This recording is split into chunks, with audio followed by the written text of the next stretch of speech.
blah, blah. Renar's podcast. Swimming, the preparation, everything. And I remember how you were telling me that just to start getting used to that temperature and all that stuff, I think people really don't understand what is going on when someone says they swim. Let's start with English Channel, and you did 7 or 6 more different places, so there was 7 in total, right? And English Channel was the first one, and I think people, it's just a long, what is that? So 27 miles was it?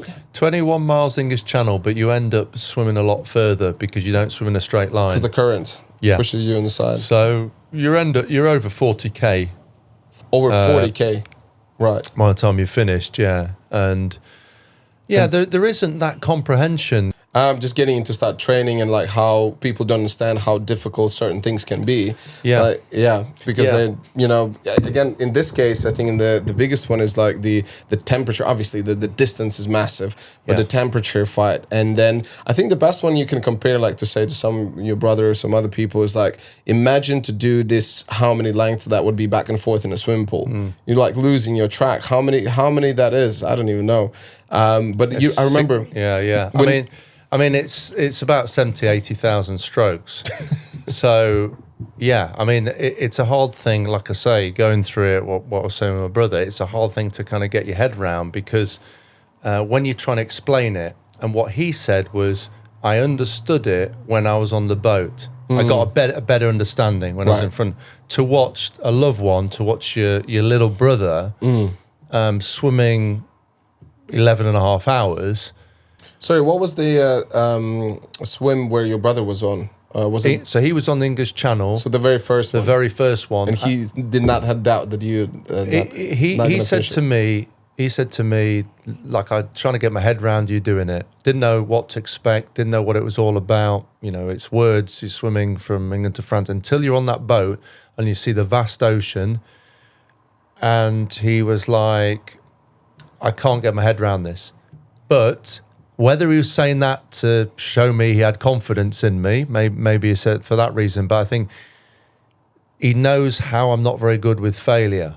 So in his mind, I can't see how he can do this because I've never seen him. I can't get my head around this all day long. But I know he's very, very stubborn.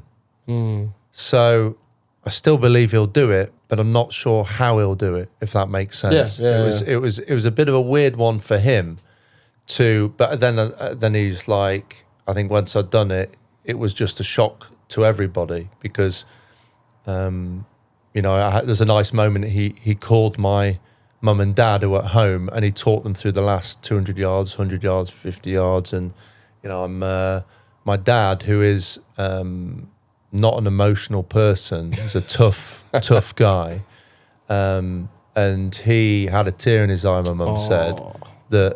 So that is more powerful. That really kind of... My dad passed away a couple of years ago, nearly 2 years ago. Thank you. My condolences. But he was my inspiration. And I think it sort of hit them, is what I'm trying to say. Mark on the boat, and then... all of a sudden, it's like a realization. But you can't really get it until you're in that moment. Because a human being isn't supposed to swim across an ocean to another country, which is why I love the idea of it and why I embraced it.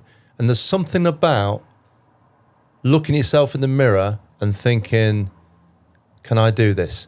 And am I willing to take the risk on the fact that I might not make it? Because the old Adam wasn't. The Adam as a kid who was the cricketer who got paralysed by the fear of the shots that he would do or was worried about failing in the swimming in the pool and would get stressed about it, all disappeared in this sport. And I made it simple. I just do one arm in front of the other and I give it everything and the tide will give up before I do. And that's what I always believed. I saw the ocean as a person. And to me, it was like, I will beat you. That is very interesting. Very cool. And when you meet other swimmers, do you feel similar mindset from them as well? Or everyone comes from a different kind of a reasoning and why they do it? Or you can find that and see that similarity? people have different outlooks. So my training partner had a different outlook to me. If you ask him, he wanted to succeed, but would have, if he hadn't succeeded, he would accept it. I didn't want to accept it, so I didn't even suggest that anything other than getting across. I didn't even want it to be a thing in my mind. If you asked him, and I know he's been asked, so I can say that, he would say that it was a bigger deal for me. It was something I had to do for myself, and it became more than swimming.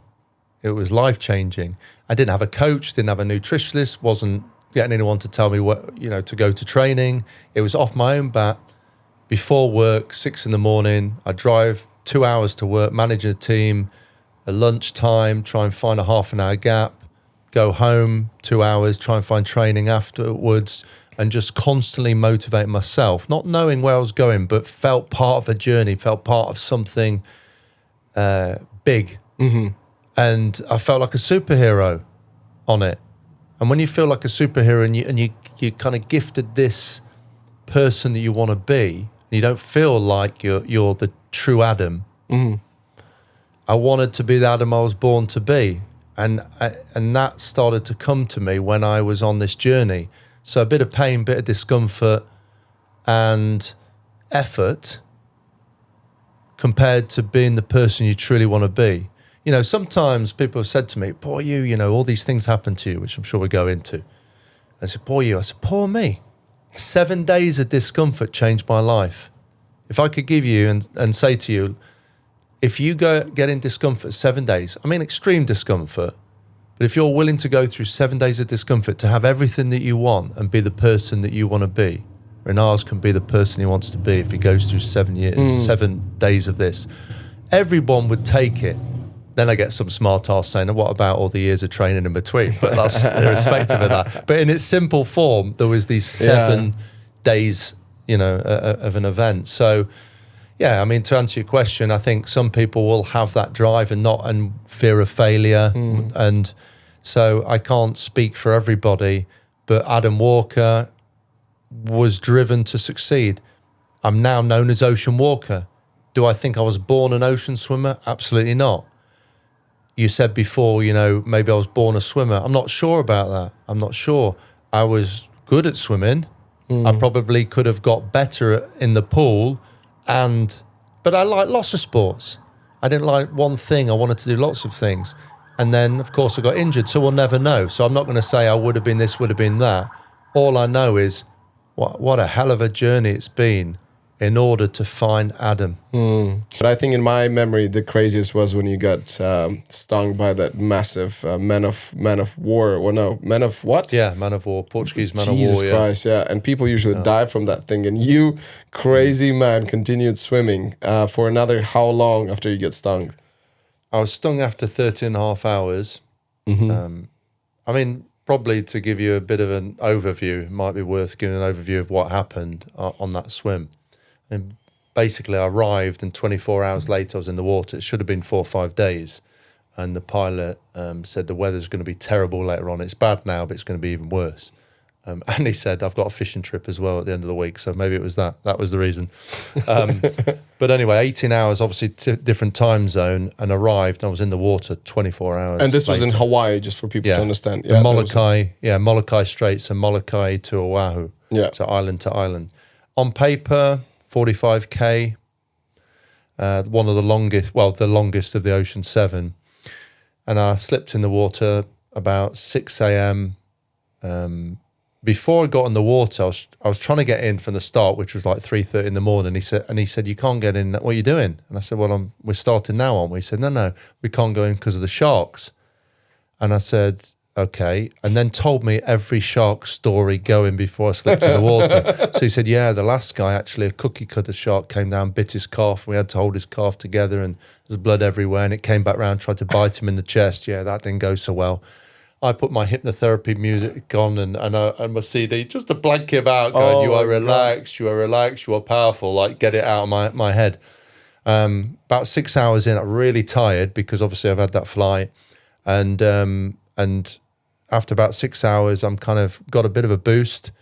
Carried on, got to 9 hours, and thought, "Wow, I'm only 3 miles from the finish. I can see shore." Only 3 miles. And the pilot said he's going to break the world record, which was 12 hours. So then I started sprinting and I went backwards 3 hours. Then I went sideways 2 hours, so 5 hours. And all of a sudden I thought, I realised obviously I'm getting nowhere. And that could have really demoralised me. And I thought, actually, see it as a positive, because the furthest that you'd swam before that was 11.5 hours. I wonder so when it got to 13 and I missed the record, I thought maybe I can get to 15 and 16. So I reframed it in a different way. So anyway, when I got to 13, what was the reasons? Was it the stream? The current. The current. The current and the current just pushed me backwards. Yeah. So you literally can see the freaking, it's three and then you just literally moonwalking back. Oh my God. And then you after Ashen Moonwalker. Yeah. Adam Moon Ocean Walker. Yeah. Testing your English now. And so it was like two different swims. Jeez. Because I can see land, no problem. I go backwards, I go sideways, and then it starts to get dark, and then I'm stung. As you said, by this Portuguese man of war, and I'm on fire. Absolutely the most pain that I've ever had. It was like being scalded. Well, worse than being scalded by a kettle. It was like a 3rd-degree burn.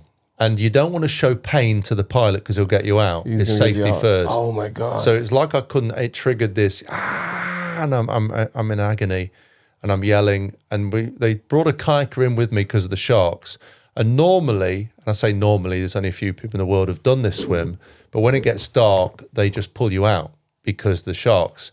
But I was so close, and I put such an effort in, and it had gone wrong sort of over the last, I don't know, few hours. So I think he felt sorry for me and let's stick with it.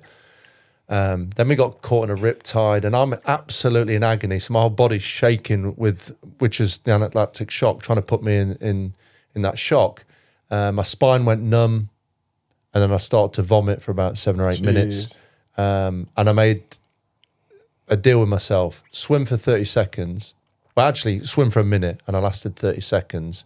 And I wasn't even a proper swim stroke. My legs were going down towards the seabed. Stopped, yelling again. And the kayaker next to me is going, "Oh, dude, it's either box jellyfish or Portuguese man of war, which are the two most dangerous in the world." He said, "If you start to hallucinate or labour breathe, I've got to get you out."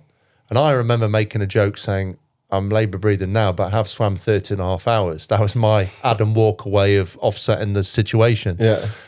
So I said, "Just give me a minute." And I'm trying to reassure the kayaker because he's absolutely like panicking. And I said, "It's okay, it's okay." It's okay. And this happened, I'll say, just it's all right. And this happened. So my Adam Walker of managing the situation, Ocean Walker, trying to manage the situation. Vomiting and all sorts of ways. Was trying to put him at rest, that I'm okay. And the second one, I tried to swim for a minute, 30 seconds again, holding my stomach. And on the third, I made one final deal: get level with the boat, and that's a checkpoint to continue. Because I saw certain parts in the swim as checkpoints. So I got level with the boat, and they all leant forward to get me out. And as they leant forward, I smiled at them, which was a bit like that, to be honest. And then I swam past. Smile. Yeah, that was a lovely smile. And as I swam past them, I remember getting a shiver down my spine, thinking, I'm a bit hard on myself. But I thought, I feel pretty proud of myself for the first time. Blah, blah, blah. Renarspodcast.